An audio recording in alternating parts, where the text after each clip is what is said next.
নমস্কার বন্ধুরা, আপনারা সবাই কেমন আছেন? আশা করি ভালো আছেন, সুস্থ আছেন। আমি জানি আপনারা যারা 7 সমুদ্র 13 নদী পার করে আমেরিকায় থাকেন, দিনরাত পরিশ্রম করেন, তাদের মনের গভীরে একটা স্বপ্ন সবসময় থেকে যায়। দেশে নিজের একটা বাড়ি হবে, এক টুকরো জমি থাকবে। এই স্বপ্নটা দেখা যত সহজ, পূরণ করা কিন্তু ততটাই কঠিন, বিশেষ করে যখন আপনি নিজে সেখানে উপস্থিত থাকতে পারছেন না। একটা ছোট্ট ভুল আপনার সারা জীবনের সঞ্চয়কে নষ্ট করে দিতে পারে, স্বপ্নকে দুঃস্বপ্নে পরিণত করতে পারে। তাই আজ আমি আপনাদের সাথে এমন 5টি জরুরি বিষয় নিয়ে কথা বলবো, যেগুলো আমেরিকায় বসে ভারত বা বাংলাদেশের জমি বা ফ্ল্যাট কেনার আগে অবশ্যই আপনার জানা দরকার। এই পয়েন্টগুলো যদি আপনি মাথায় রাখেন, তাহলে আশা করা যায় আপনি প্রতারণার হাত থেকে বাঁচবেন এবং আপনার বিনিয়োগ সুরক্ষিত থাকবে। তো চলুন মূল আলোচনা শুরু করা যাক। আর হ্যাঁ, ভিডিওটা শুরু করার আগে একটা ছোট্ট অনুরোধ, যদি আমাদের এই আলোচনাগুলো আপনার ভালো লাগে, কাজের মনে হয়, তাহলে অবশ্যই আমাদের ফেসবুক পেজটা ফলো করে নেবেন। এতে আমরা ভবিষ্যতে আপনাদের জন্য আরও ভালো ভালো কন্টেন্ট নিয়ে আসার উৎসাহ পাই। প্রথম এবং সবথেকে গুরুত্বপূর্ণ যে বিষয়টি নিয়ে কথা বলবো, তা হলো আইনি যাচাইকরণ বা লিগ্যাল ভেরিফিকেশন।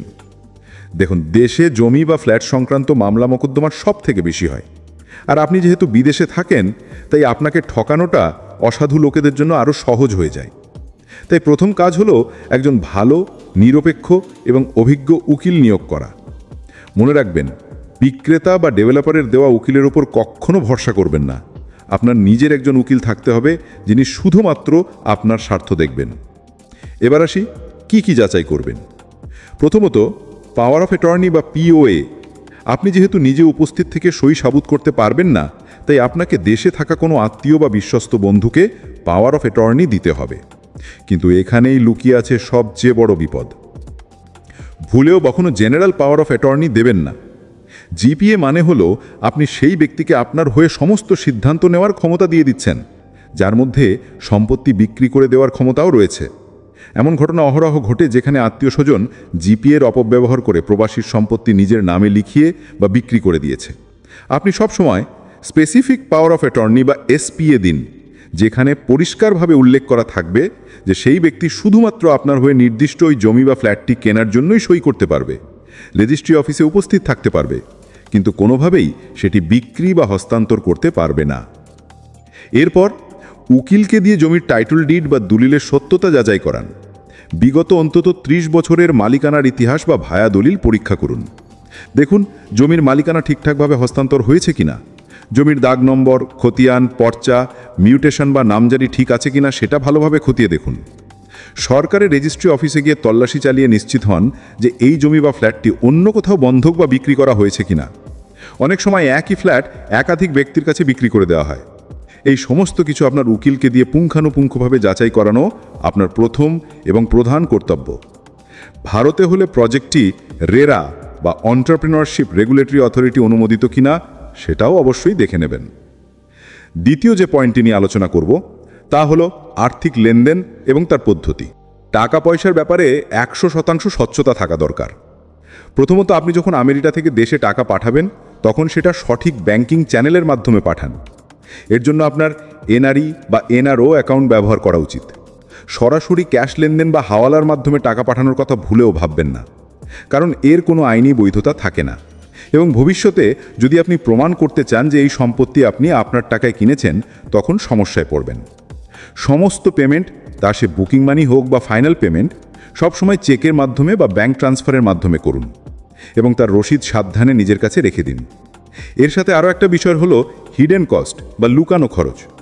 ফ্ল্যাট বা জমির দামটা যেটা আপনাকে বলা হয়, সেটাই কিন্তু ফাইনাল কস্ট নয়। এর সাথে আরও অনেক খরচ যুক্ত থাকে, যেমন registration fee, stamp duty, GST যদি নির্মীয়মান ফ্ল্যাট হয়, উকিলের ফি, মিউটেশনের খরচ, ফ্ল্যাট হলে তার মেনটেন্যান্স ডিপোজিট, ইলেকট্রিসিটি কানেকশন, পার্কিংয়ের খরচ ইত্যাদি। এই সমস্ত খরচ মিলিয়ে মূল দামের ওপর আরও 10 থেকে 15% পর্যন্ত খরচ বেড়ে যেতে পারে। তাই চুক্তি করার আগেই বিক্রেতা বা ডেভেলপারের কাছ থেকে সমস্ত খরচের একটা ব্রেকআপ লিখিতভাবে চেয়ে নিন, যাতে পরে কোনো সারপ্রাইজের মুখোমুখি না হতে হয়। এনআরআই হোম লোন নেওয়ার পরিকল্পনা থাকলে আগে থেকেই বিভিন্ন ব্যাংকের সুদের হার, প্রসেসিং ফি এবং শর্তাবলী তুলনা করে দেখুন। তৃতীয় পয়েন্টটি হলো দেশে আপনার একজন বিশ্বস্ত প্রতিনিধি। এটা ভীষণ জরুরি। আপনি তো নিউ ইয়র্ক বা ক্যালিফোর্নিয়া থেকে উড়ে এসে প্রতিদিন জমির অবস্থা দেখতে পারবেন না, বা ডেভেলপারের অফিসে গিয়ে কাজের অগ্রগতি নিয়ে তাগাদা দিতে পারবেন না। এর জন্য আপনার একজন ভরসার লোক দরকার। এই ব্যক্তি আপনার বাবা, মা, ভাই, বোন বা খুব কাছের কোনো বন্ধু হতে পারে। অথবা আপনি চাইলে কোনো প্রফেশনাল প্রপার্টি ম্যানেজমেন্ট সার্ভিসও হায়ার করতে পারেন। তবে এখানেও একটা কথা বলার আছে, আস্থা রাখুন, কিন্তু অন্ধ বিশ্বাস নয়। আপনার প্রতিনিধিকে সব দায়িত্ব দিয়ে আপনি নিশ্চিন্তে বসে থাকবেন না। নিয়মিত তার সাথে ভিডিও কলে কথা বলুন, কাজের অগ্রগতির ছবি বা ভিডিও পাঠাতে বলুন। আপনার উকিলের সাথে আপনার প্রতিনিধির যোগাযোগ করিয়ে দিন, যাতে দুজনে মিলে সব কিছু যাচাই করতে পারে। মাঝে মাঝে তৃতীয় কোনো ব্যক্তি দিয়েও খোঁজখবর নিতে পারেন যে সব কিছু ঠিকঠাক চলছে কিনা। দুঃখজনক হলেও সত্যি যে অনেক ক্ষেত্রে নিকট আত্মীয়দের দ্বারাও প্রবাসীরা প্রতারিত হন।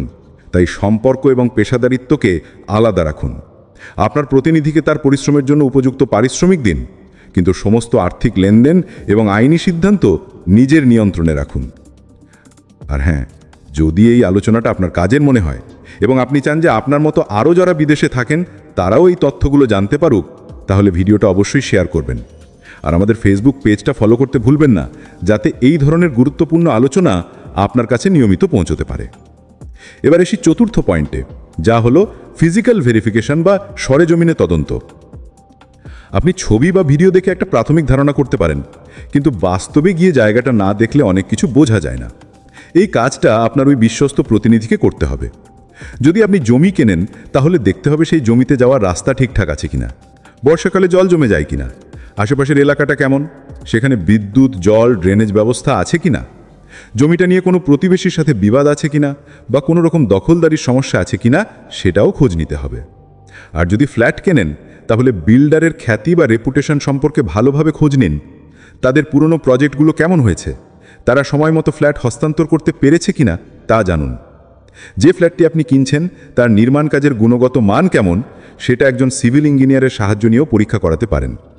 আপনাকে যে সমস্ত সুযোগ সুবিধার প্রতিশ্রুতি দেওয়া হয়েছে, সেগুলো বাস্তবে কতটা তৈরি হয়েছে বা হওয়ার সম্ভাবনা আছে তা খতিয়ে দেখুন। অনেক সময় ব্রোশিওরে যা দেখানো হয় তার সাথে বাস্তবে কোনো মিল থাকে না। তাই আপনার প্রতিনিধিকে বলুন বারবার প্রজেক্ট সাইটে গিয়ে কাজের অগ্রগতি দেখতে এবং আপনাকে নিয়মিত আপডেট দিতে। সবশেষে পঞ্চম এবং চূড়ান্ত পয়েন্টটি হলো আপনার দীর্ঘমেয়াদী পরিকল্পনা বা ফিউচার প্ল্যানিং। আপনি কেন এই সম্পত্তিটা কিনছেন? আপনার উদ্দেশ্যটা কি? আপনি কি কয়েক বছর পর দেশে ফিরে এখানে বসবাস করবেন, নাকি এটা শুধু একটা বিনিয়োগ যা আপনি ভাড়া দিয়ে আয় করতে চান বা ভবিষ্যতে ভালো দামে বিক্রি করে দিতে চান? আপনার উদ্দেশ্যের উপর নির্ভর করবে আপনার কেনার সিদ্ধান্ত। যদি আপনি নিজে থাকার জন্য কেনেন, তাহলে আপনাকে দেখতে হবে সেখান থেকে স্কুল, কলেজ, হাসপাতাল, বাজার কত দূরে, এলাকার পরিবেশ এবং নিরাপত্তা কেমন। আর যদি আপনার উদ্দেশ্য হয় বিনিয়োগ, তাহলে আপনাকে দেখতে হবে সেই এলাকার ভবিষ্যৎ উন্নতির সম্ভাবনা কতটা। সেখানে নতুন কোনো রাস্তা, মেট্রো বা বড় কোনো প্রজেক্ট আসছে কিনা যা ভবিষ্যতে আপনার সম্পত্তির দাম বাড়িয়ে দেবে। সম্পত্তি কেনার পরের ধাপ হলো তার মন্ত্রীক্ষণ বা রক্ষণাবেক্ষণ। আপনি আমেরিকায় থাকবেন আর আপনার ফ্ল্যাট বা জমি এখানে খালি পড়ে থাকবে, সেটার দেখাশোনা কে করবে? নিয়মিত প্রপার্টি ট্যাক্স বা খাজনা কে দেবে? ফ্ল্যাট হলে সোসাইটির মেনটেন্যান্স চার্জ কে জমা করবে? যদি ভাড়া দেন, তাহলে ভালো ভাড়াটিয়া খোঁজা, চুক্তি করা, সময় মতো ভাড়া আদায় করা, ফ্ল্যাটের মেরামতির কাজ দেখাশোনা করার দায়িত্ব কে নেবে? এই সমস্ত বিষয়গুলো কেনার আগেই ভেবে রাখতে হবে এবং তার জন্য একটা সুস্পষ্ট পরিকল্পনা তৈরি করতে হবে। না হলে সম্পত্তি কেনার আনন্দ খুব তাড়াতাড়ি একটা বোঝা বা টেনশনে পরিণত হতে পারে। তো বন্ধুরা, এই ছিল সেই 5টি বিষয়। 1. পুঙ্খানুপুঙ্খ আইনি যাচাইকরণ। 2. স্বচ্ছ আর্থিক লেনদেন এবং তার লুকানো খরচ সম্পর্কে সচেতনতা। 3. দেশে একজন বিশ্বস্ত প্রতিনিধির উপস্থিতি। 4. সরেজমিনে গিয়ে বাস্তব অবস্থার পর্যবেক্ষণ। এবং 5. আপনার দীর্ঘমেয়াদী পরিকল্পনা এবং রক্ষণাবেক্ষণের ব্যবস্থা। আমি জানি এতগুলো বিষয় মাথায় রাখা বেশ ঝামেলার, কিন্তু বিশ্বাস করুন, আপনার কষ্ট অর্জিত টাকাকে সুরক্ষিত রাখার জন্য এইটুকু সতর্কতা অবলম্বন করা একান্ত প্রয়োজন। দেশে একটা নিজের ঠিকানা তৈরি করার স্বপ্নটা খুব সুন্দর। শুধু একটু পরিকল্পনা আর সাবধানতা অবলম্বন করলেই এই স্বপ্ন পূরণ হবে এবং তা আপনার জন্য আনন্দের কারণ হবে, দুশ্চিন্তার নয়। তা আজ আমি পর্যন্তই। আশা করি আজকের আলোচনা আপনাদের উপকারে আসবে। ভালো থাকবেন, সুস্থ থাকবেন। আবার দেখা হবে নতুন কোনো বিষয় নিয়ে। ধন্যবাদ।